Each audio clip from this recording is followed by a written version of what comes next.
একটা দেশ যদি ধরেন আপনি আপনার দেশে অর্থনৈতিক দিক দিয়ে অনেক শক্তিশালী। আপনি কি একটা পার্ট দিয়ে কখনো শক্তিশালী হতে পারবেন? ঠিক আছে? আপনার ভালো অ্যাডমিনিস্ট্রেশন লাগবে, ভালো রাস্তাঘাট লাগবে, লোকজন ভালো লাগবে, সবকিছুই লাগবে।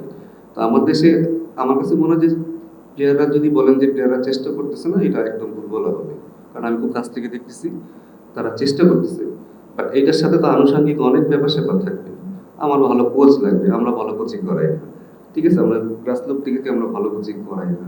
আমার ভালো মাঠ দিতে পারে না। আপনি যদি বলেন যারা পাকিস্তানে গেছেন তারা তো দেখছেন আপনারা যে একটা সিম্পল একটা একাডেমিক গ্রাউন্ডে তাদের কি ফ্যাসিলিটিস আছে। আমাদের সেরকম ফ্যাসিলিটি সব একটা দেশের ক্রিকেট বা ইভেন আপনারাও যদি ধরেন ভালো লেখা না লেখেন, ওইটাও বোঝা যায় যে আসলে আমাদের মানটা কিরকম। তো সবকিছুই নির্ভর করে আসলে পুরো একটা দেশের সামগ্রিকভাবে দেশের অর্থনীতি যেভাবে আগায়, একটা দেশের ক্রিকেটটাও কিন্তু সেভাবে আগাবে। শুধু প্লেয়ারদের দোষ দিয়ে কোনো লাভ নেই। আমি মনে করি যে এটা আমাদের সামগ্রিক সবাইকে মিলে আসলে কাজ করতে হবে। দোষাদোষি রেষারেষি না দেখে আমরা কিভাবে বেটার করতে পারি সেই দিকটা আসলে লক্ষ্য রাখা উচিত। প্রিপারেশনের দিক দিয়ে বলবেন, আমি বলব যে একটা ন্যাশনাল টিমের যতটুকু প্রিপারেশন নেওয়া দরকার ছিল সিলেটে এসে আমরা সেটা পেয়েছি। এই একটা জায়গাতে আমরা খুব ভালো প্রিপারেশন পেয়েছি। হয়তো আমরা আজকে এক্সিকিউশন করতে পারিনি, এটা আমাদের ব্যর্থতা। বাট একটা দেশের ক্রিকেট কিভাবে আগাবে এটার জন্য সবারই কিন্তু হেল্প করতে হবে। এখানে কেউ একা হেল্প করতে পারবে না। আমার কোচ ভালো হলেও চলবে না, আমার প্লেয়ার ভালো হলেও চলবে না, আমার সাথে আরো অনেক কিছু ভালো হতে হবে। সবকিছু মিলেই কিন্তু আমাদের আগাইতে হবে। এখন যদি বলেন কত বছর ওয়েট করবেন, এটা এটা আমারও নিজের কোশ্চেন।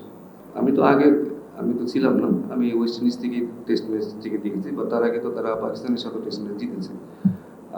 হোমে আমার মনে হয় স্পোর্টিং উইকেট এটা আমাদের শুধু যে এখনকার জন্য আমরা চিন্তা করতেছি না যে আমাদের মানে এখনই আমরা হোমে যদি আমরা চিন্তা করতাম যে আমরা স্পিন রেট বানাবো, আমরা হয়তো ভেবে চিন্তা করতাম। বাট আমার মনে হয় যে আমাদের অনেক খেলায় বাইরে খেলতে হবে।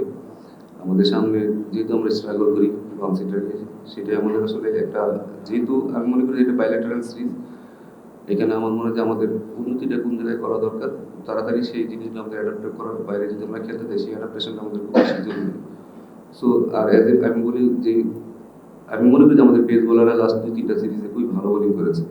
আজকে একটা দিন যে তারা হয়তো ভালো বল করবে, বাট নর্মালি লাস্ট আপনি যদি 4-5টা টেস্ট সিরিজ দেখেন সেখানে কিন্তু পেস বোলাররা ভালো জায়গায় বল করেছে। আমি মনে করি তারা হয়তো কালকে কাম করবে না। এটা অবাক, এটা হিসেবে অবাক হওয়ার কিছু নেই।